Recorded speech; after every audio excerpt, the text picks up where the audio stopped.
This is the weekly Business News in English on TV3. I am Nugzaru Khaza. Good morning. As an integral part of the famous Silk Road, Georgia welcomes the initiative of the President of the People's Republic of China regarding the restoration of the Silk Road, declared Irakli Garibashvili, Prime Minister of Georgia, during his meeting with the delegation of International Department of Central Committee of the Chinese Communist Party. According to the Georgian Premier, the Silk Road enables Georgia to develop its economy, trade links, establish new relations, present its traditions in a better way, promote its investment and tourist potential, as well as perform the historic function of connecting the two geopolitical areas. Garibashvili pointed out that in this connection, the visit in Georgia of the participants in the project, entitled as Journey Along the 10,000-kilometer-long Silk Road, was very important. Irakli Garibashvili personally hosted the delegation at the Office of Administration of the Georgian government. The participants in the meeting emphasized the importance of strengthening the Georgian-Chinese trade and economic cooperation. They expressed the hope that export of Georgian products to China, including wine and mineral waters, would increase even more. The Arabian businessman took interest in the Georgian agriculture, energy sector, and its essential feature of being a transit corridor.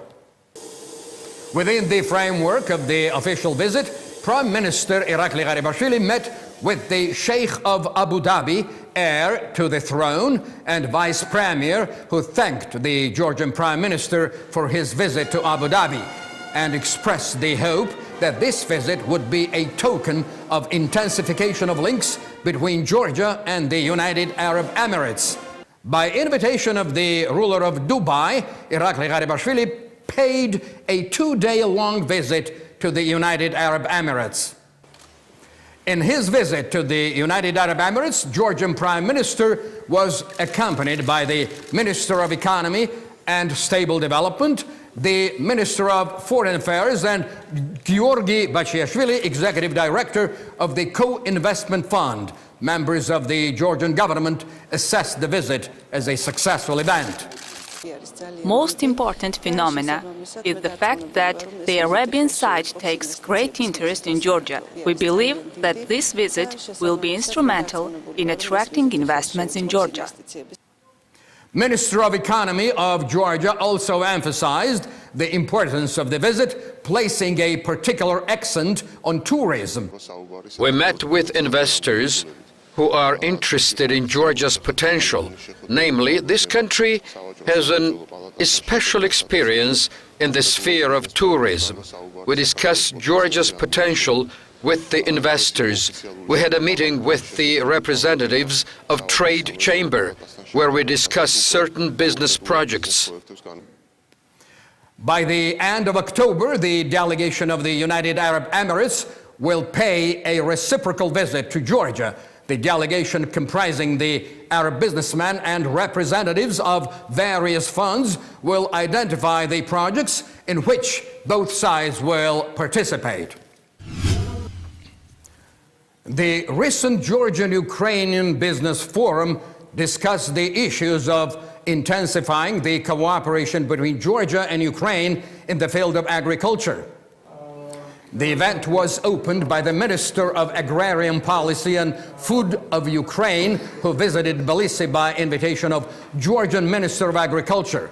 At the forum, the Georgian and Ukrainian businessmen presented their enterprises and took part in bilateral meetings. According to the Minister of Agriculture of Georgia, there are prospects of intensifying cooperation between Georgia and Ukraine in the spheres of viniculture, stock breeding, poultry farming, production of grain and flour. We met with Georgian businessmen and discussed the possibilities of developing agriculture in Georgia. Cereal crops, grain, and dairy products seem to fall under the sphere of Georgia's interest. We talked about developing our relations in this direction. We had an official meeting with the Minister of Agriculture of Georgia. The Ukrainian minister hopes that the forum will promote strengthening of relations between the two countries and intensification of business cooperation of Georgia and Ukraine. The Georgian seaports are getting requests for shipping cargo from Europe. The reason is the sanctions introduced by Russia against the European Union. This statement was voiced at the Black Sea Container Forwarding Summit of 2014 in the city of Odessa by Eduard Machavariani, director of the ACCA company. In his words, due to the sanctions, part of the European Union cargo travels via Georgia, bypassing the Russian ports. Earlier to that, the European Union, the United States, and some other countries introduced a number of sanctions against Russia. They envisage banning of Russia's access to financial markets and sanctions against large state companies of Russia. In response, Russia banned import of fruit, vegetables, meat, and other foodstuff items. 16 experts of the Economic Commission of the United Nations Organization are paying a fortnight-long visit to Georgia. The experts met with Elguja Khokrishvili, Minister of Environmental Protection and Natural Resources, representatives of other compatible governmental bodies, and international and local specialists of environmental protection. Representatives of the ministry presented the available information on the current situation in the sphere of control over environmental protection.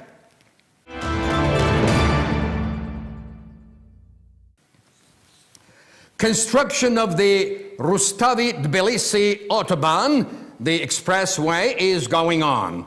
During the 5-month period that elapsed since the project kicked off, mostly the earth excavation work has been done. They built pod posts that are needed for artificial features, as well as drainage tunnels. Overall, length of the highway is over 17 kilometers. The project envisages building of several bridges and 2 gas pipelines. One of them will occupy the place of former dumping ground of Ortachala. This is the first segment of our project. This is to say, it's the first lot, Tbilisi-Ponichala segment. It will be a traffic interchange. It means that the automobile transport coming from Tbilisi will be able to make a U-turn and head back towards Tbilisi. At the same time, the transport coming from Ponichala and Rustavi can make a U-turn and go back towards Rustavi or Ponichala. They will build several pedestrian bridges along the entire span of the highway. The project, which costs over 88 million lari, is scheduled to be completed in a year's time. Meanwhile, in December, one section of the highway will be turned over for operation. Due to the complexity of the Autobahn, the project was divided into 3 segments. Construction of the first and the third segment goes on simultaneously. The second segment includes the area of the Ponichala settlement. Therefore, the tender on its construction will be announced after the preparation work is over. Anyway, it is already decided that the highway will bypass the settlement. To that end, they will build a 2-kilometer-long strip along the Mtkvari River. As for the second lot, its project documents are ready. They have been submitted to the bank and are waiting for the answer. I think that next spring we will announce the tender. Along with the government of Georgia, the project is co-financed by the Asian Development Bank. 250 people, mostly local residents, are employed at the highway construction. In future, it is planned to build the autobahn that will lead to the Red Bridge. Soon, the goods of Barambo, the major Georgian company of confectioners, will hit the Iraqi market. Management of the company hopes that before long, the company will take over most of the Iraqi market. Barambo plans to provide the Iraqi market with various Barambo products, candy, assorted chocolate, and big choice of chocolate sweets. The company intends to make its way into various new markets. Its management says, "We plan to export our production to Azerbaijan and Armenia, as well as to the countries of Asia proper and the Central Asia." As for the European market, they have a very tough competition there. Accordingly, we don't plan export to European countries. Barambo was founded in 2009. At present, it provides a wide range of sweets: chocolate bars, chocolate sticks, chocolate sweets, assorted sweets, candy, etc. In 2011, the company began to produce ice cream as well. Representatives of Georgian government attended the presentation of the Mazzoni House in Alaverdi, a new tourist center adjoining the territory of the monastery. Mazzoni would translate like yogurt into English, although it might be considered as a slightly different product. The project was implemented within the framework of regional development of Kakheti. The facility is located on the road that leads to the preserved territories in Tusheti. 935,000 lari was spent on building and furnishing the Mazzoni House. The aim of the project is to preserve Georgian cultural traditions. An unusual vintage took place in Vano Giorgioliani's family in the Kvareli district. Young people and representatives of the prosecutor's office gave a helping hand to the Giorgioliani family. The youngsters and the employees of the prosecutor's office broke up in two groups and competed in grape gathering. The group of young people won the contest. The winners put questions to the deputy chief prosecutor during their informal conversation with him. Young people were offered the opportunity to talk with experienced prosecutors about various interesting legal issues and get exhaustive answers to the questions. Local residents watched the unusual vintage with interest. During their conversation with the journalists, the farmers touched upon the issue of agricultural problems in Ikhalto.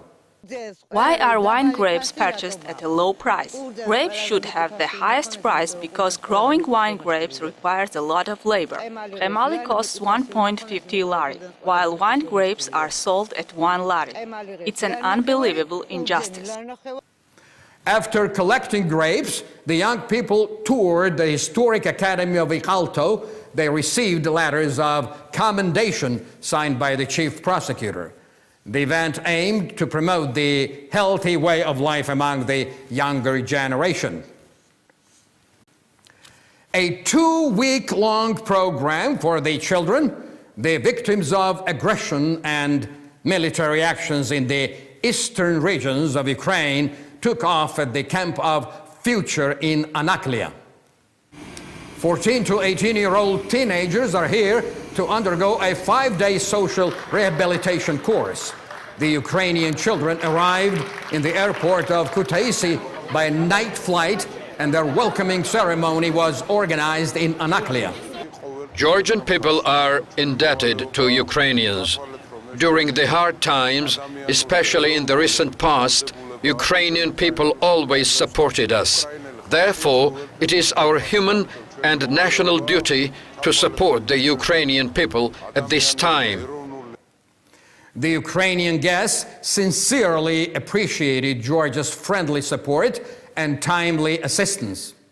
Our first impression is wonderful. I am proud that our country has such a friend as Georgia. Your country is supporting us in these hard times. We are very grateful to Georgia. We believe that we will have great holidays in Georgia. The Ukrainian youth intend to engage in planned sporting activities and intellectual games. The Georgian side will bear all the expenses. In the village of Didinedzi of the Zugdidi municipality, archaeologists discovered remains of ancient dwelling, which, according to preliminary data, are 40 to 45 centuries old. The Georgian-German expedition found wooden fragments at the place where, supposedly, main dwelling was located. The archaeologists explained that the main dwelling was surrounded by smaller habitats which were connected with similar lodgings by means of channels. The archaeologists suppose that via those channels, ancient Colchians used to reach the Rioni River. They used to sail with the boats cut out of wooden logs. According to the experts, this is the first discovery which was done by the researchers of the Colchian culture for the last 30 years. After the researchers study the items found at the place of ancient dwelling, they will be able to answer the question whether a Colchian Venice actually existed there. The items will be examined at the special laboratory in Germany. Well, that was all this morning. You are watching the weekly business news in English on Channel 3 of the Georgian television. Thank you very much for being with us. I am Nugzar Rukhadze. I will see you again next Saturday morning at exactly 11 a.m. right here on TV3. Until then, have a great week.